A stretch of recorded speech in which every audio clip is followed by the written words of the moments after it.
Hello दोस्तों, तो कैसे हैं आप लोग। आई होप कि आप बहुत अच्छे होंगे।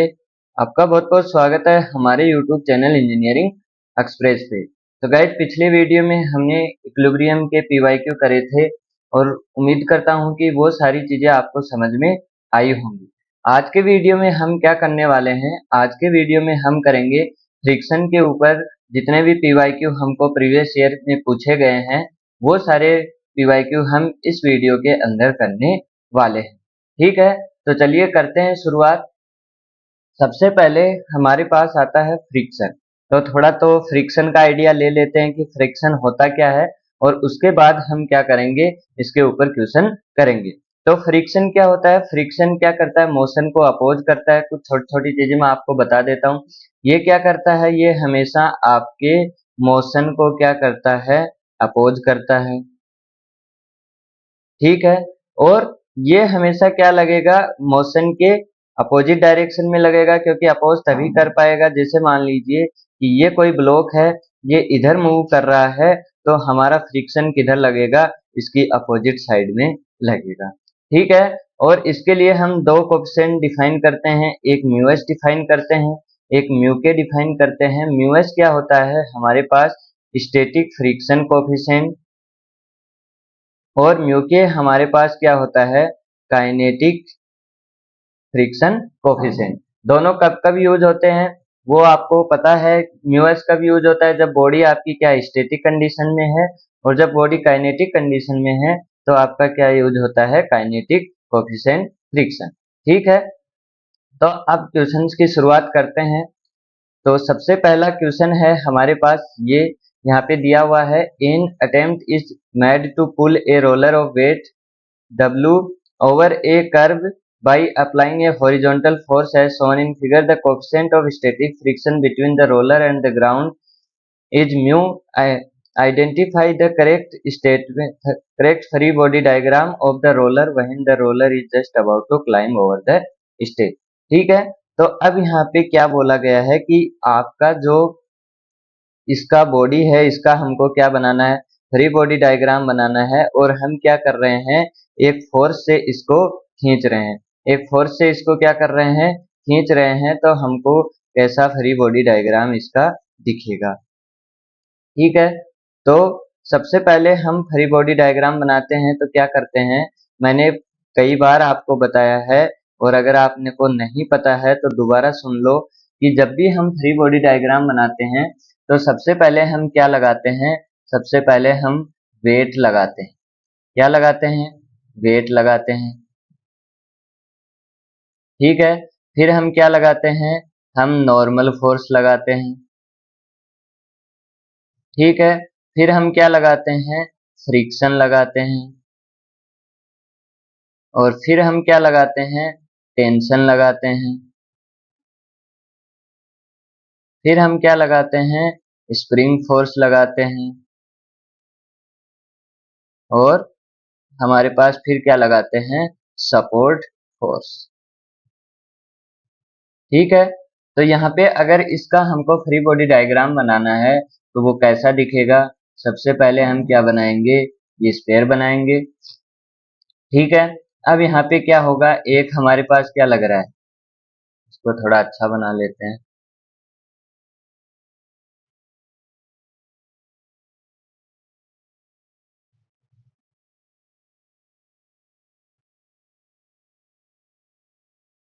ठीक है, अब यहाँ पे सबसे पहले हमारे पास क्या लगेगा, हमारे पास लगेगा वेट।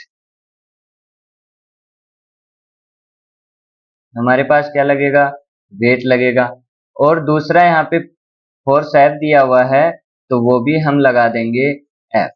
ठीक है, अब हमारे पास क्या आता है, इसने क्या बोला है कि आप रोलर क्या कर रहे हो, इस पॉइंट के अबाउट क्या कर रहे हो, उठाने की कोशिश कर रहे हो, यानी कि ये इस पॉइंट के अबाउट क्या कर रहा है, घूमने की कोशिश कर रहा है। अब जैसे ही ये घूमने की कोशिश करेगा तो यहाँ पे जो कांटेक्ट है, यानी कि इस सरफेस के बीच में और इसके बीच में जो कांटेक्ट है वो क्या हो जाएगा, हट जाएगा। हट जाएगा तो यहाँ पे दोनों के बीच में कोई कांटेक्ट नहीं रहेगा, मतलब यहाँ पे कोई फोर्स नहीं लगेगा।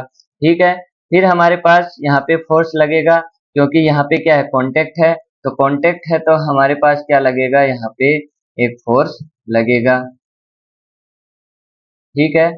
और वो फोर्स कैसा लगेगा, नॉर्मल फोर्स लगेगा। आई बात समझ में? और कितने एंगल पे लगेगा, थीटा एंगल पे लगेगा, ठीक है।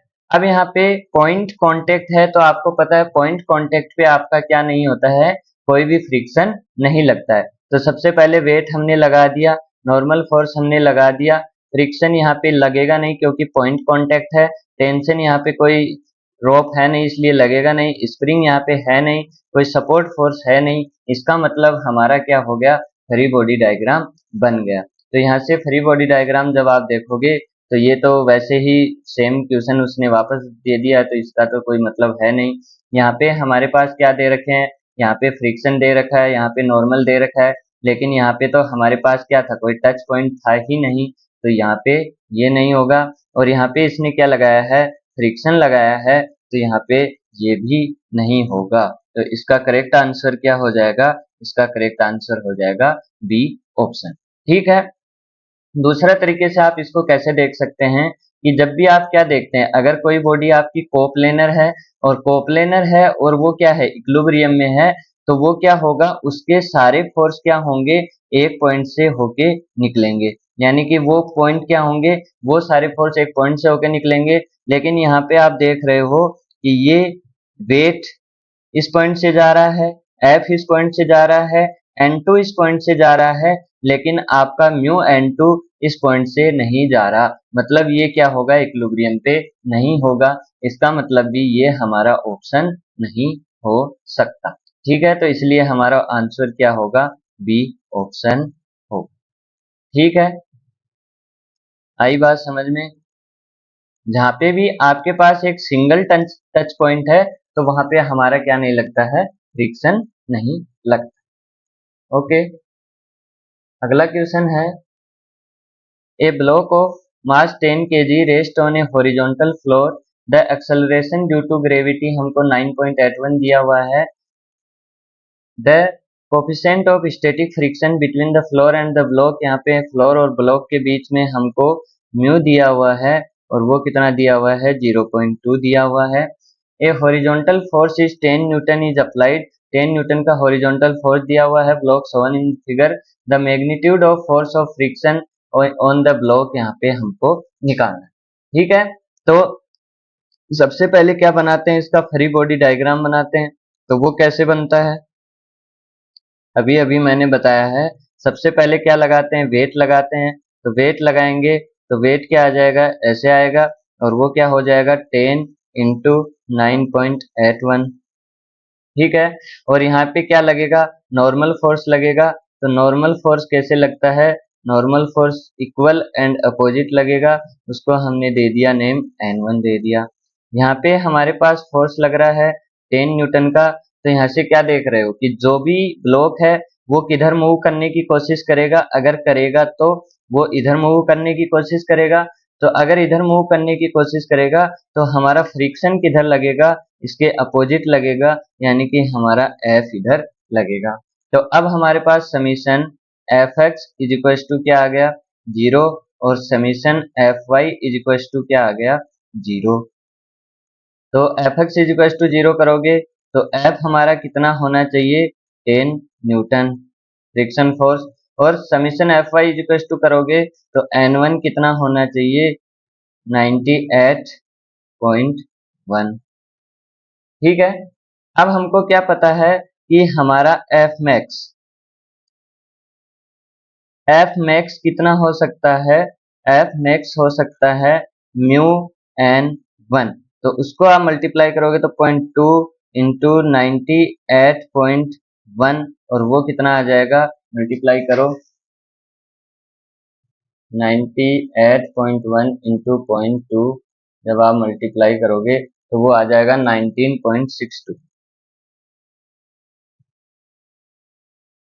ठीक है।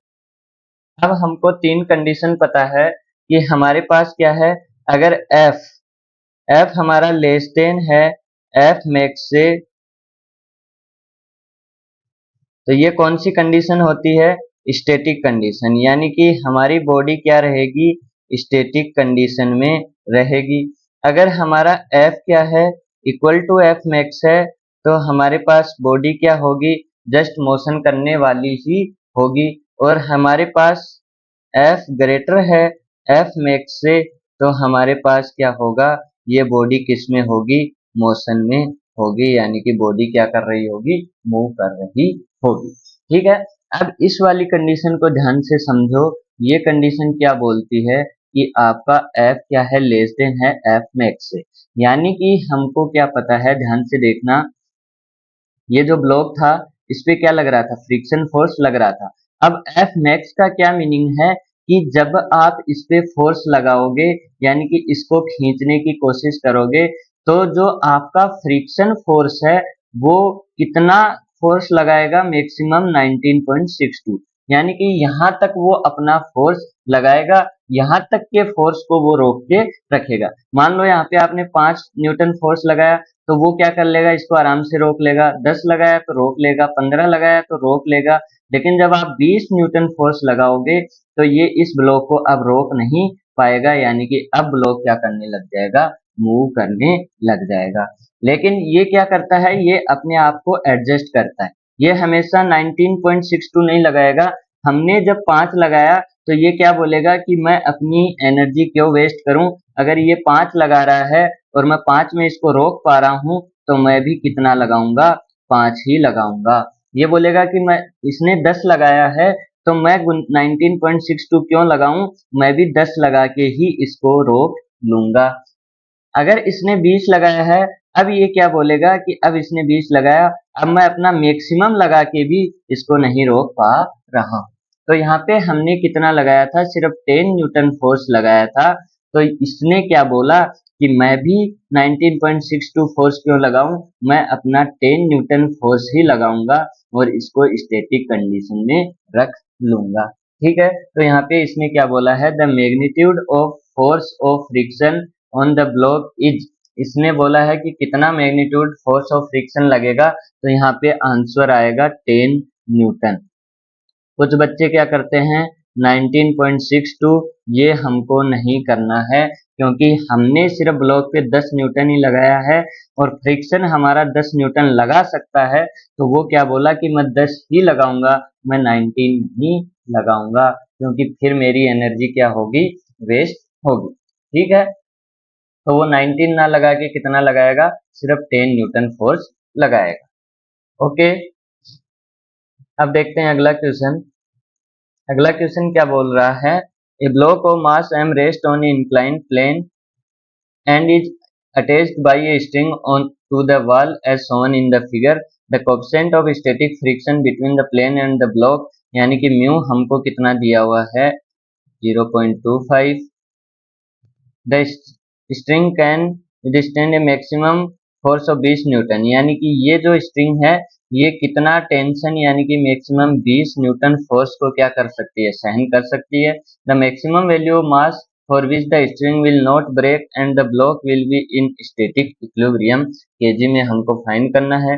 cos थीटा हमको दिया हुआ है 0.8 और sin थीटा हमको दिया हुआ है 0.6। ठीक है, अब यहाँ पे समझने की कोशिश करो कि हमारे पास क्या है, अगर ये ब्लॉक है तो इसका क्या लगेगा, वेट लगेगा। तो ये वेट ऐसे लगेगा और इसके दो कंपोनेंट आ जाएंगे हमारे पास, एक इधर आ जाएगा और एक इधर आ जाएगा। ये तो हमको करना आता है। ये थीटा है तो ये भी क्या हो जाएगा, थीटा हो जाएगा। तो यहाँ से क्या आ जाएगा, एम जी कोस थीटा, और यहाँ पे क्या आ जाएगा, एम जी साइन थीटा। अब एक चीज देखो, यहाँ पे जब आप इसका फ्री बॉडी डायग्राम बनाओगे,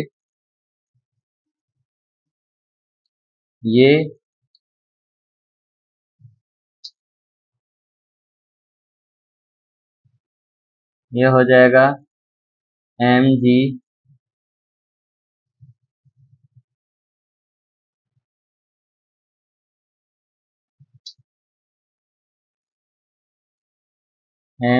कोस थीटा, ये हो जाएगा एम जी साइन थीटा,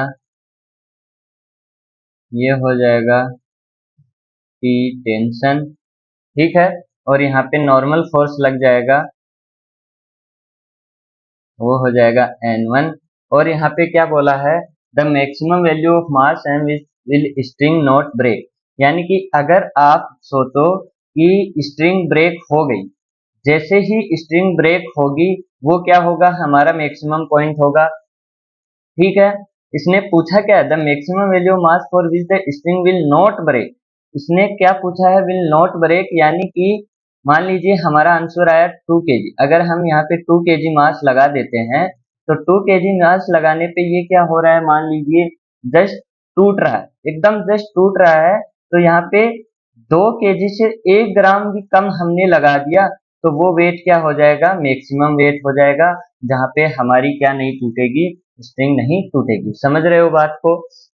मान लो कि आपके पास क्या थी, आपको एक रस्सी दे दिया, ठीक है, एक रस्सी एक तरफ से बांध के, इधर से रस्सी को बांध दिया और इधर एक रस्सी आपके हाथों में पकड़ा दी, ठीक है, आपके हाथों में पकड़ा दी। अब आपको बोला गया कि इस रस्सी को खींचो, इस रस्सी को खींचो और तब तक खींचो जब तक ये टूट ना जाए। अब आपने इसको खींचना चालू किया और खींचते गए खींचते गए खींचते गए और 100 न्यूटन फोर्स पे आपको पता लगा कि ये क्या हो गई, ये रस्सी टूट गई। अब मैं ये बोलूं कि आपके पास वह मैक्सिमम फोर्स बताओ जहां पर ये रस्सी नहीं टूटी, तो आप क्या बोलोगे, 100 से थोड़ा सा कम, यानी कि 90.99 पे ये रस्सी हमारी नहीं टूटी थी, यानी कि ये 99.99 न्यूटन फोर्स क्या कर रही थी, सहन कर सकती थी। जैसे ही 100 न्यूटन हुआ ये रस्सी हमारी टूट गई। वैसे ही हमारे पास जब हम करेंगे, मान लीजिए हमने m की वैल्यू यानी कि मास 2 kg रखा और 2 kg पे ये क्या हो गई, जस्ट जस्ट टूट गई, जस्ट क्या हो गई, ब्रेक हो गई। लेकिन आप क्या बोलोगे कि 1.999 पे ये क्या नहीं हो रही थी, ब्रेक नहीं हो रही थी, तो 1.999 क्या हो जाएगा, इसकी मैक्सिमम वैल्यू हो जाएगी, ठीक है। तो यहाँ पे फ्रिक्शन फोर्स किधर लगेगा, जैसे ही टूटेगी, तो अगर ये रस्सी टूटी तो ये किधर जाना चालू करेगी, इधर जाना चालू करेगी, तो फोर्स किधर लगेगा, फोर्स इधर लगेगा, फ्रिक्शन फोर्स, और वो कितना हो जाएगा, म्यू एन। अब हमारे पास ये हमारा y एक्सिस हो जाएगा, ये x एक्सिस हो जाएगा, तो यहाँ पे बैलेंसिंग करो, बैलेंसिंग करोगे तो यहाँ पे क्या होगा, summation F Y is equal to 0 होगा, तो वो कैसे होगा, n1 is equal to M G cos theta, ठीक है, m हमको पता नहीं है, g हमको पता है, कोस थीटा हमको पता है 0.8, तो यहाँ से हमारे पास क्या आ जाएगा, 8m, ठीक है। अब हम करते हैं summation F X is equal to 0, तो summation F X is equal to 0 करोगे तो क्या होगा, M G sine theta plus mu, mu कितना है 0.25, n1 कितना है 8m is equal to, sorry,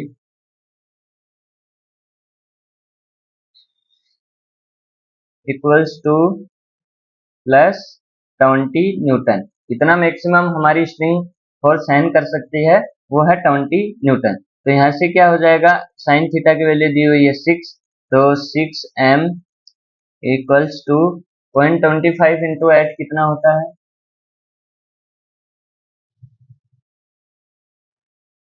2 होता है, 2m प्लस 20, तो यहाँ से क्या हो गया, 4m इज इक्वल टू 20, तो m कितना आ गया 5 kg,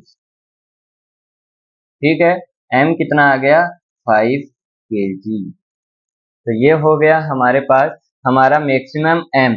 अब इसका मतलब क्या हुआ कि जब आपने 5 किलो वेट रखा तो ये रस्सी क्या हो गई, जैसे ही आपने 4.999 किलो वेट रखा तब तक ये रस्सी क्या थी, मैक्सिमम टेंशन, यानी कि इसका मैक्सिमम टेंशन कितना था 20 न्यूटन। जैसे ही आपने 5 किया तो ये क्या हो जाएगी, ब्रेक हो जाएगी। लेकिन जब आप इसको राउंड ऑफ करके लिखोगे क्वेश्चन आंसर आंसर में तो इसका क्या हो जाएगा 5, क्योंकि 4.99 आप 1 ग्राम का अंतर लिख नहीं सकते हो, ठीक है, तो वो कितना हो जाएगा 5 हो जाएगा, ठीक है।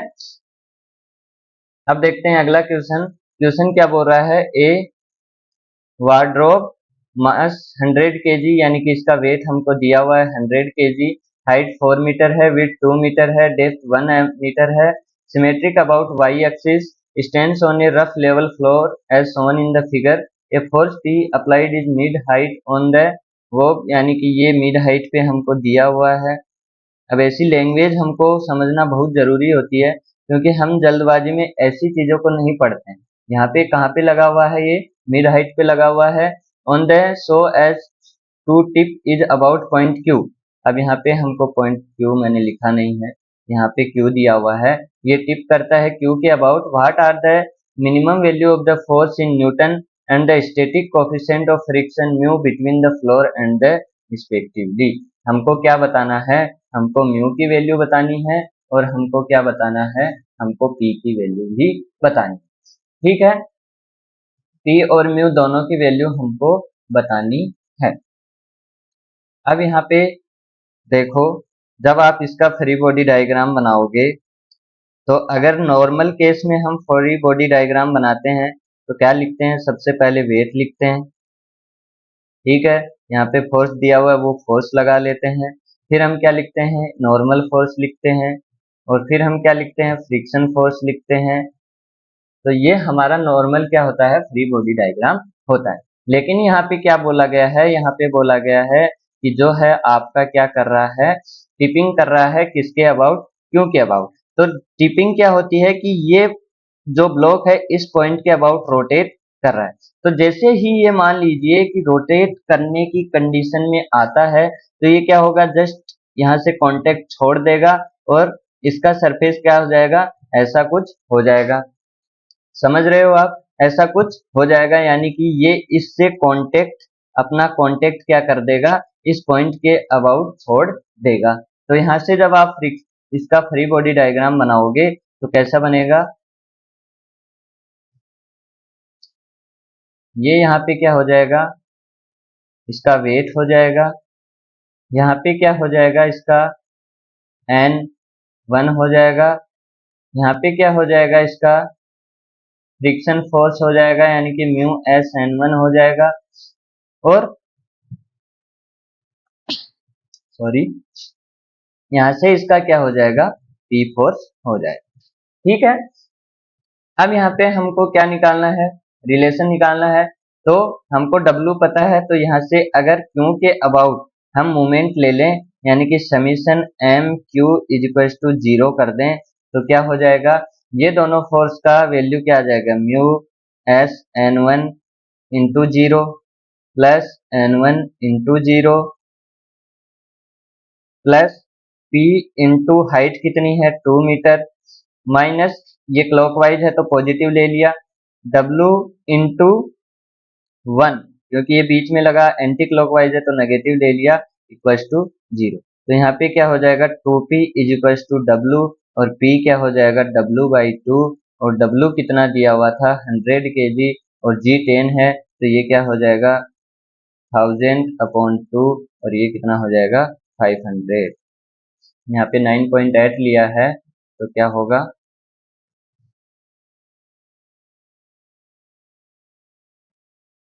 9/1 डिवाइड बाई 2, तो वो कितना हो जाएगा,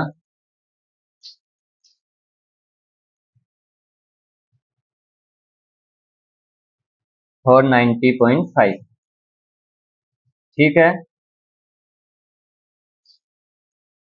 अब अगर आप summation F X is equal to 0 करते हैं तो क्या हो जाएगा, P पॉजिटिव में जा रहा है, minus mu S N1 is equal to 0, और summation F Y is equal to 0 करते हैं तो क्या हो जाएगा, N1 is equal to wait. तो N1 कितना है आपके पास 981, और यहाँ पे P कितना है 490.5 is equal to mu S हमको फाइंड करना है, N1 है 981, तो यहाँ से म्यू एस कितना आ जाएगा, वो 0.5।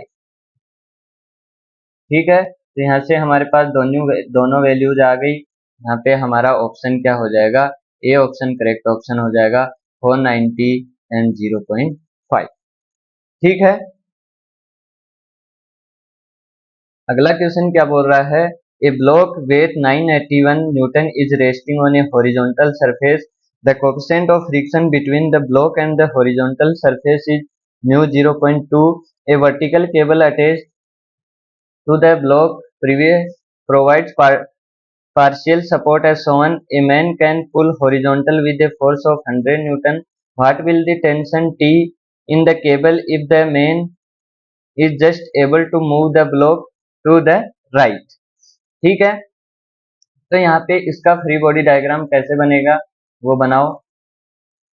अब चीजें आपको समझ में आने लग गई हैं, आगे की चीजें अब धीरे धीरे आप खुद से भी करने की कोशिश करो। ठीक है, तो यहाँ पे इसका फ्री बॉडी डायग्राम बनाएंगे, तो ये कैसा बनेगा, इसका वेट दिया हुआ है 981, तो सबसे पहले हम क्या लगाते हैं, वेट लगाते हैं, तो हमने वेट लगा लिया। फिर यहाँ पे हमको फोर्स दिया हुआ है, वो फोर्स लगा लिया 100 न्यूटन।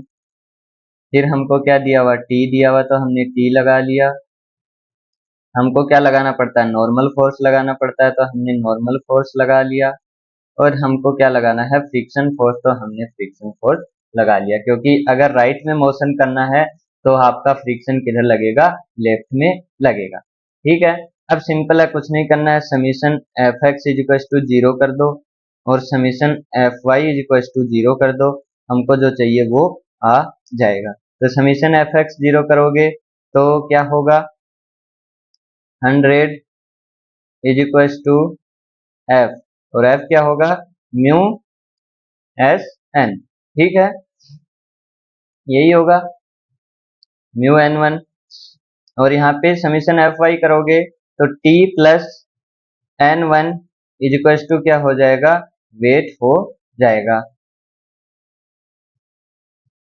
ठीक है, तो यहाँ पे हमको क्या दिया हुआ है, म्यू की वैल्यू 0.2 दी हुई है, तो एन वन कितना आ जाएगा, 100 डिवाइड बाई 0.2, तो ये कितना आ जाएगा, 500।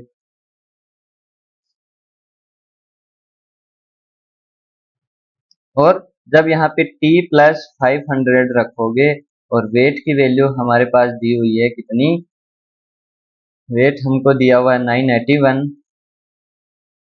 तो ये कितना हो जाएगा, 481।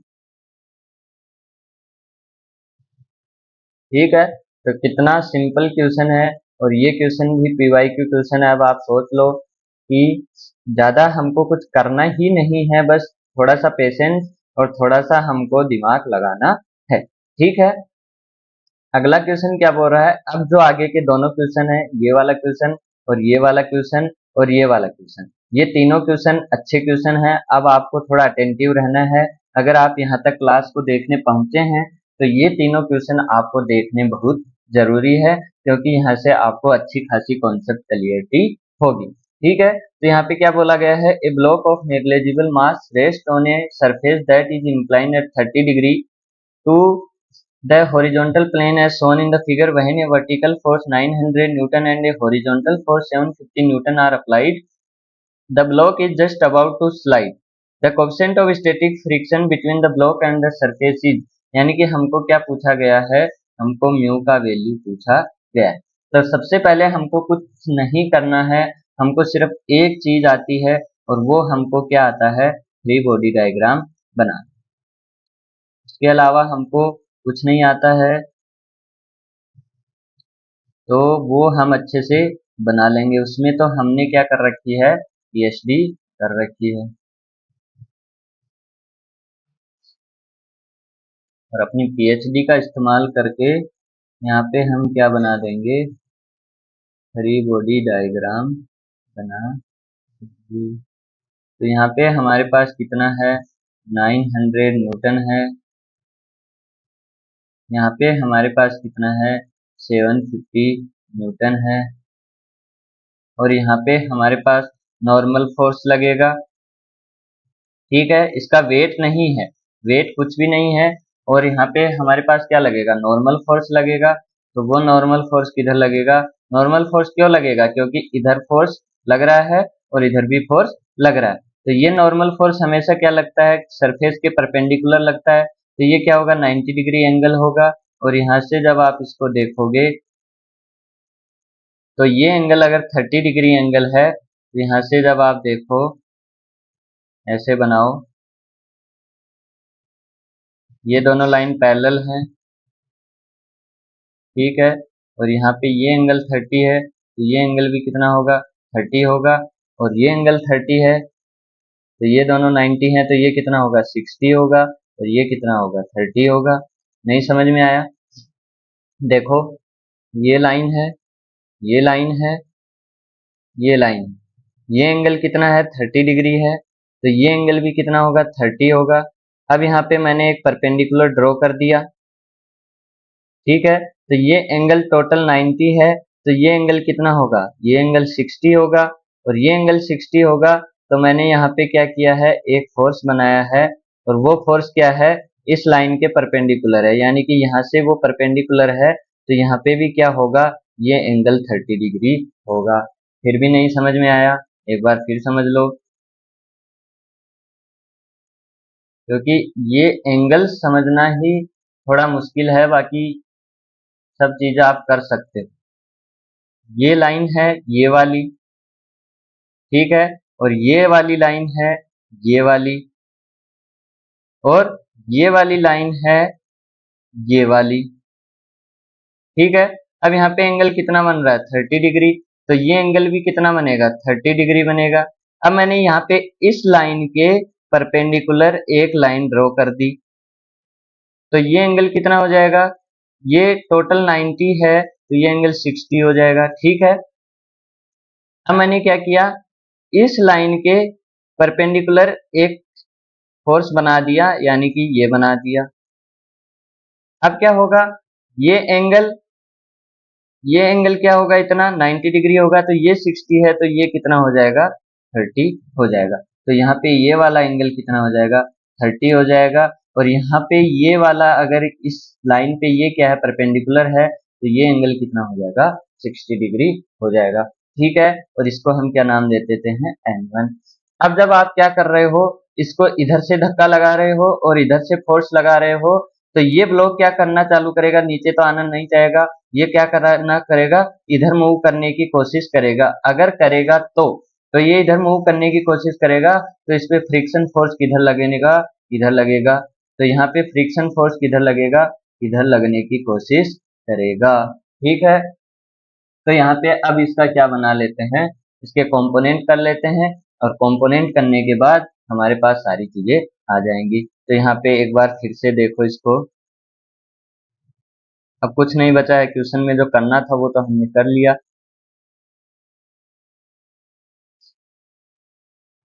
ये फोर्स है, तो यहाँ पे इसका कंपोनेंट क्या हो जाएगा, यहाँ पे बना रहा हूँ, N1 cos 30 डिग्री एंगल पे है। और यहाँ पे इसका ये क्या हो जाएगा, N1 sin 30, ये कितना था, 750, ये कितना था, 900। अब फ्रिक्शन फोर्स का लेना है, तो वो यहाँ से कितना था, 60 था, तो इसका यहाँ से इधर की साइड क्या हो जाएगा, F cos 60। और इधर की साइड क्या हो जाएगा, F sin 60, ठीक है। तो यहाँ से summation F X is equal to 0 लिख दो, और यहाँ पे summation F Y is equal to 0 लिख दो। तो summation F X is equal to 0 लिखोगे तो क्या क्या आएगा, N1 sin 30 यानी कि N1 divide by 2 plus F, F क्या होता है, म्यू, म्यू कितना है, म्यू तो हमको फाइंड ही करना है। N1 sin 60 कितना होता है, √3 डिवाइड बाई 2 होता है, इक्वल्स टू 750। और समेशन एफ आई करोगे तो क्या आ जाएगा, N1 cos 30 कितना होता है, √3 डिवाइड बाई 2 होता है, इक्वल्स टू एफ क्या होगा, म्यू N1, और cos 60 कितना होता है, 2 होता है, 1/2 होता है, प्लस 900।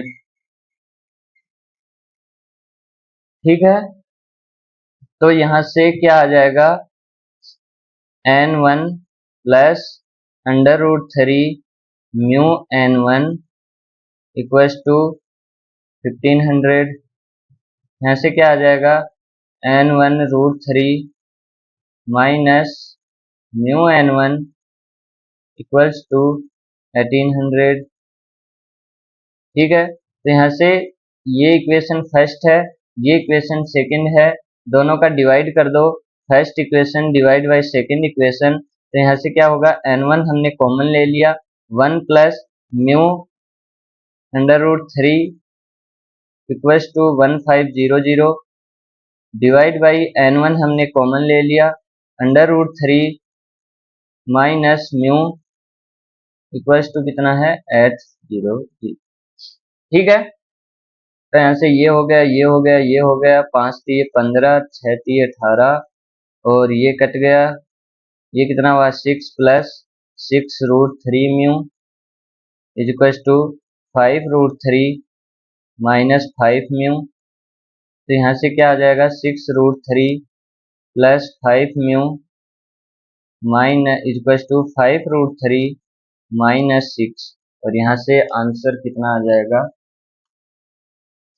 करो इसको, 5 इंटू √3 माइनस का 6 डिवाइड बाई 6 √3 प्लस 5 और वो आ जाएगा आपके पास, म्यू आ जाएगा 0.172। ठीक है, तो आपका म्यू कितना आ जाएगा 0.172। आई बात समझ में, आपका फ्रिक्शन कितना आ जाएगा 0.172। क्या किया, बस इस क्वेश्चन के अंदर हमको ध्यान क्या रखना था, सबसे पहले तो हमको फ्री बॉडी डायग्राम पता होना चाहिए, दूसरा हमको फ्रिक्शन और ये एंगल, फ्रिक्शन और नॉर्मल फोर्स का एंगल पता होना चाहिए, और एंगल मैंने बता दिया कि हमारे पास कैसे कैसे आए। ठीक है, तो यहाँ पे फिर हमने कुछ नहीं किया, summation F X equals to 0, summation F Y equals to 0 जो हम फर्स्ट क्वेश्चन से करते आ रहे हैं वही हमने दोबारा किया है, कुछ नया इसमें किया नहीं है। और फिर उसके बाद हमने क्या किया है, उसके बाद हमारे पास दोनों इक्वेशन का डिवाइड किया और यहाँ से हमारे पास म्यू का वैल्यू आ गया। ठीक है, अगला क्वेश्चन देखो, बहुत ही अच्छा क्वेश्चन है। A rope with 2 massless platform at its two end passes over a fixed pulley as shown in the figure. This with narrow slot having equal weight of 20 Newton and each can be placed or on the left side platform if n and that on the right side platform is m। यानी कि इधर n है और इधर क्या है, m disc है। It found that n बराबर 5 एंड m बराबर 0, ए फोर्स F बराबर 200। यानी कि n हमारे 5 थे, n इज इक्वल टू 5 था, तो हमारे पास F कितना था 200 था। If just sufficient to initiate upward motion of the left side platform, if the F is removed then the maximum value of m। यानी कि हमने F को रिमूव कर दिया और उसकी जगह हमने क्या लगा दिया, m लगा दिया, तो हमको required to prevent downward motion of the left side platform. यानी कि बोल क्या रहा है कि यहाँ पे जब n इक्वल टू 5 थे तो यहाँ पे 200 न्यूटन का फोर्स क्या कर रहा था, जस्ट इसको उठा लेने की कोशिश कर रहा था, मतलब इसको नीचे नहीं जाने दे रहा था।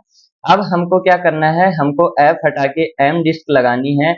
हम कितनी डिस्क लगाएं ताकि ये क्या करे, वापस नीचे जहाँ जाए, यानी कि ये जहाँ था वहां का वहां रहे। ठीक है, तो यहाँ पे n की एक डिस्क की वैल्यू हमको दिया हुआ है और वो कितना दिया हुआ है 20 न्यूटन दिया हुआ है। तो हमको जब भी क्या, सबसे पहले हम क्या पता करेंगे कि हमारी रोप और डिस्क के बीच में, यहाँ पे जो पुली लगी हुई है उसके बीच में फ्रिक्शन कितना है, उसके बीच में फ्रिक्शन कितना है। और ऐसे केस में हमको क्या पता है, हम बेल्ट और पुली का हमने फॉर्मूला पढ़ रखा है और वो क्या होता है T1 अपॉन T2 e की पावर म्यू थीटा। ये फॉर्मूला आपने भी पढ़ा है। T1 अपॉन T2 क्या होता है, T1 upon T2 mu theta. या फिर हम क्या लिखते हैं, T max upon T minimum is equal to mu theta. अब मान लीजिए जैसे हमारे पास डिस्क ऐसे घूम रही है, तो जिस साइड से घूम रही है उधर क्या होता है, टी मैक्सिमम होता है, और जिधर घूम रही है उधर क्या होता है, टी मिनिमम। यानी कि इधर से घूम रही है ऐसे, तो इधर क्या होगा, टी मैक्स होगा, और इधर क्या होगा, टी मिनिमम होगा। ठीक है, तो यहां से जब आप देखोगे तो यहाँ पे क्या है, टी मैक्स। ठीक है, तो टी मैक्स हमारे पास कितना है, ये हमारे पास मैक्सिमम 200 है। अब यहाँ पे कुछ लोग क्या करेंगे, n इन 5 इंटू 20 इसको करने लग जाएंगे कि टी मैक्स कितना है, 5 इंटू 20। 5 इंटू 20 मैक्स नहीं है, क्योंकि यहाँ पे जब आप 5 इंटू 20 करोगे तो वो कितना होता है, 100 ही होता है। तो 100 होता है तो वो क्या हुआ, वो तो मिनिमम हुआ। मैंने एक बार बस आपको ऐसे बताया है। ठीक है, कि जिस साइड से खींचते हैं उधर मैक्सिमम होता है। आप इसको ऐसे दिमाग में मत बैठा लेना कि यही मैक्सिमम है यही मिनिमम है। ठीक है, तो मैक्सिमम कितना है, 200 है, और मिनिमम कितना है, 5 इंटू 20 है। इक्वल्स टू क्या हो जाएगा, ई म्यू, और थीटा हम क्या लेते हैं, रेडियन में लेते हैं। तो यहाँ पे कितना कांटेक्ट हो रहा है, 180 डिग्री का। 180 डिग्री कांटेक्ट हो रहा है रोप और पुली के बीच में। तो वो कितना रेडियन हो गया हमारे पास, पाई रेडियन हो गया। या फिर उसको एक बार अभी के लिए आप थीटा ही लिख सकते हो। ठीक है, तो ई की पावर म्यू थीटा कितना हो गया, 2 हो गया।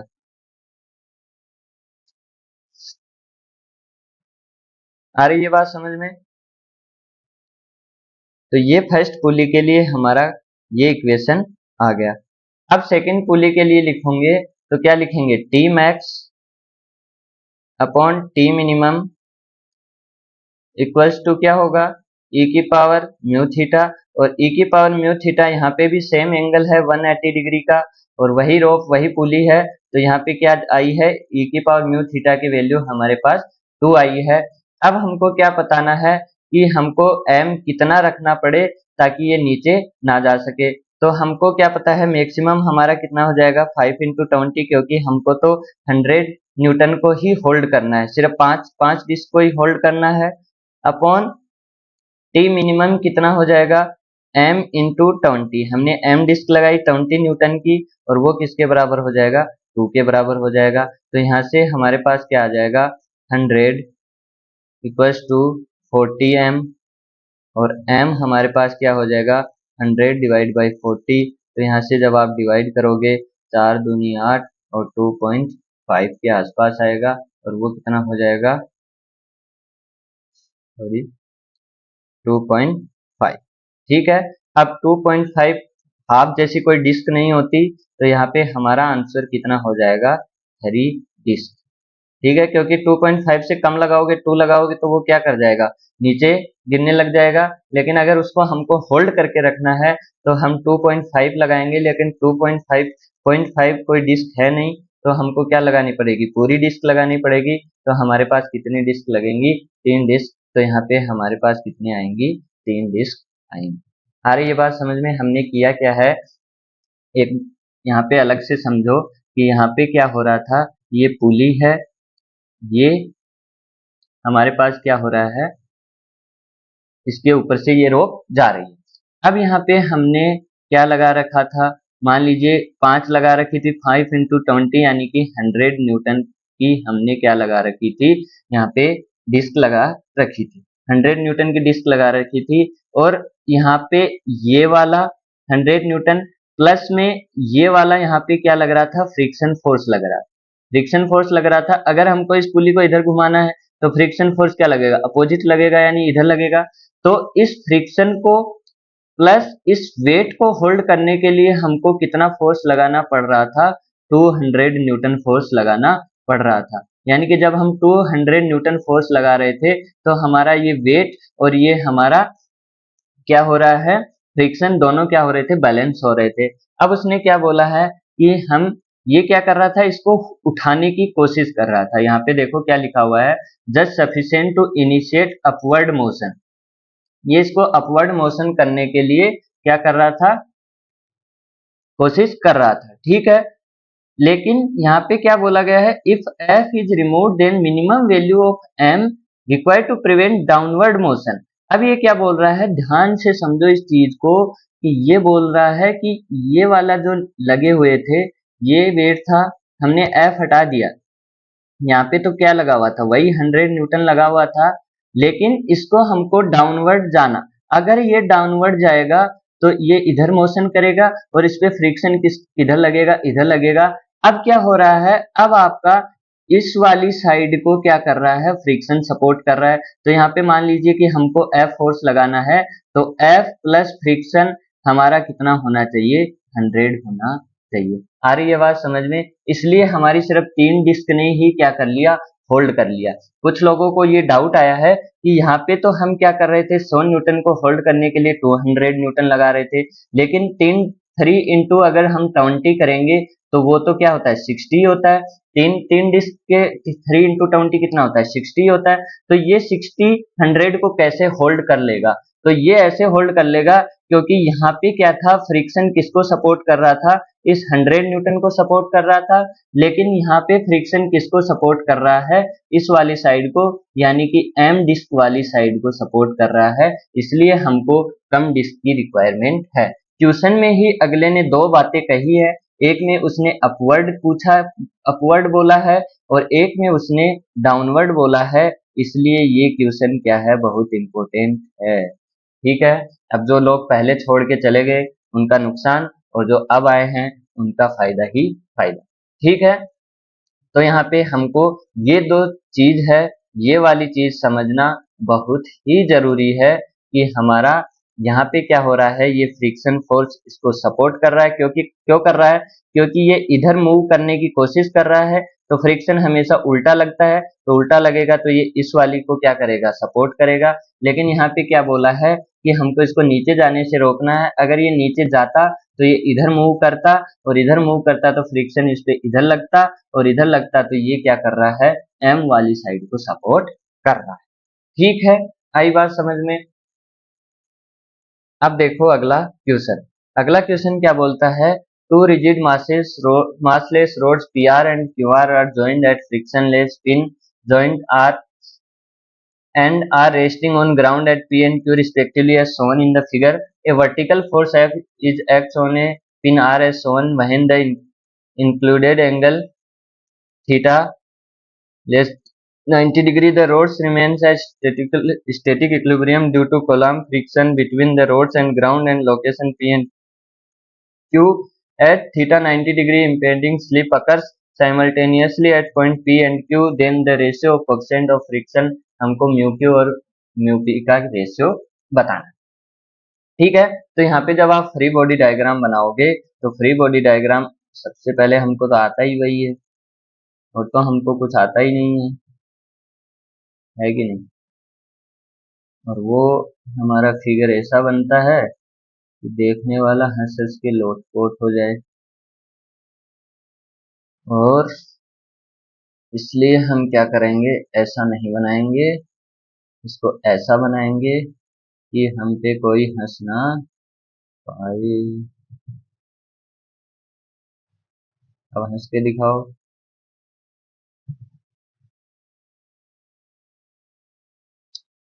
ये हंसेंगे,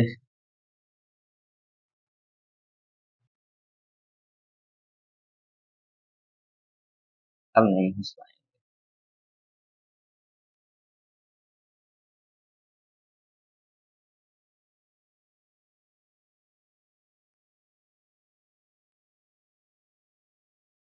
ठीक है, ये क्या बोल रहा है कि जब एंगल क्या होगा, इन दोनों के बीच का एंगल 90 डिग्री होगा,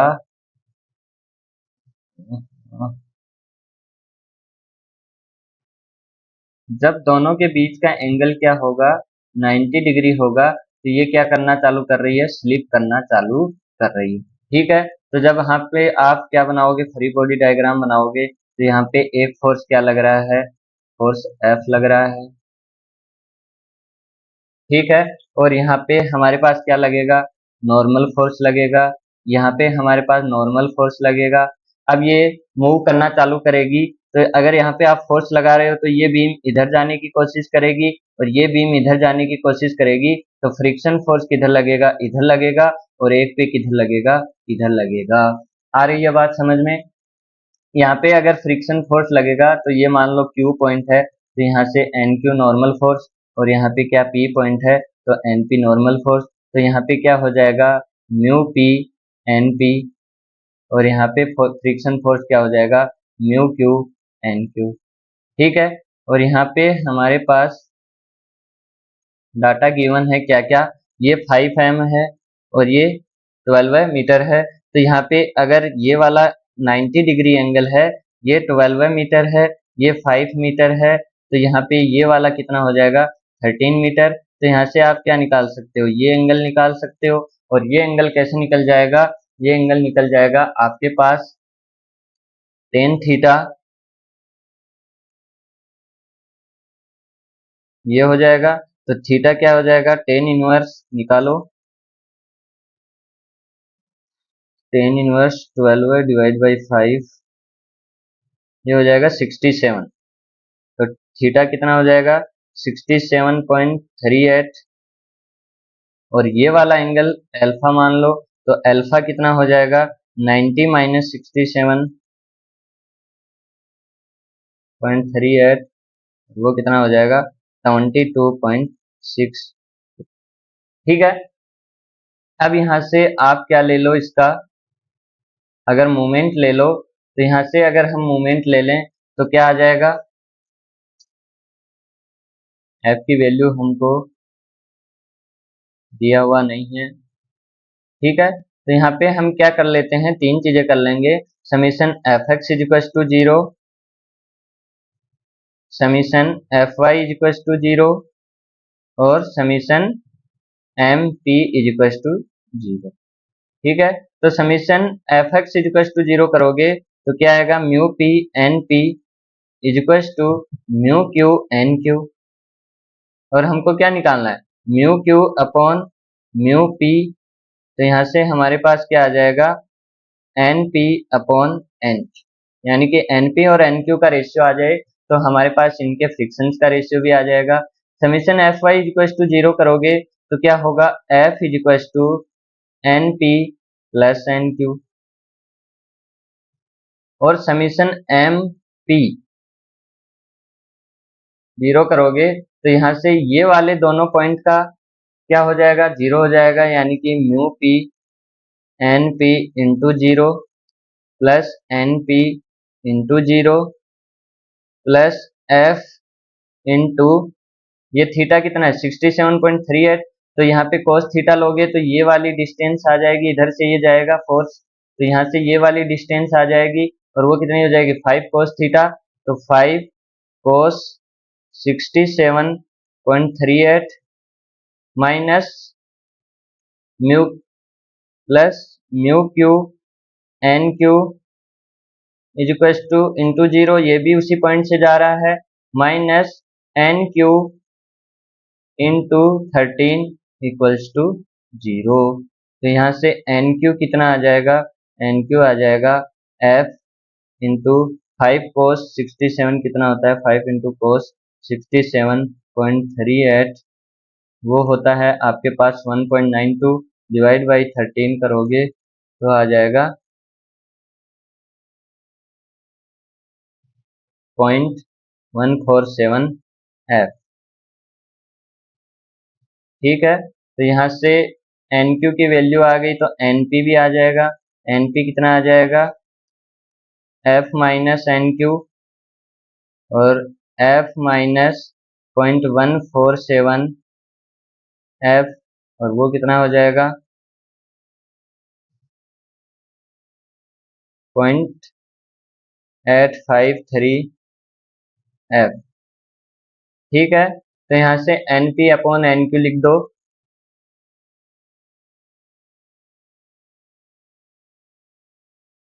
mu Q upon mu P is equals to N P upon N Q equals to 0.853 F upon 0.147 F equals to, यहाँ पे आ जाएगा 5.80, यानी कि दोनों का रेशियो कितना आ जाएगा 5.80। और हमको क्या पूछा गया है, इज, तो ये क्या हो जाएगा, ठीक है। तो ये क्वेश्चन भी अच्छा है, इस क्वेश्चन को भी मैं अच्छी खासा मानता हूँ।